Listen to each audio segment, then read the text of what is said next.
വള്ളുവനാട് ദേശത്തെ പ്രശസ്തമായ ഒരു ക്ഷേത്രമാണ് തിരുവേഗപ്പുറ ശിവശങ്കരനാരായണ മഹാവിഷ്ണു ക്ഷേത്രം.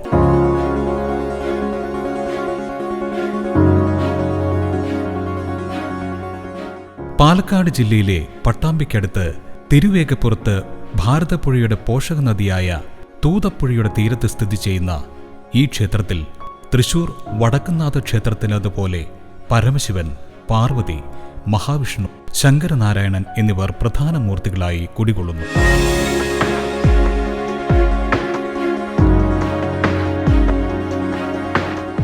ക്ഷേത്രത്തിലെ പ്രതിഷ്ഠയ്ക്ക് കൃതയുഗത്തോളം പഴക്കമുണ്ടെന്നും ഈ ക്ഷേത്രത്തിലെ പ്രതിഷ്ഠ നടത്തിയത് കപില മഹർഷിയാണെന്നുമാണ് ഐതിഹ്യം.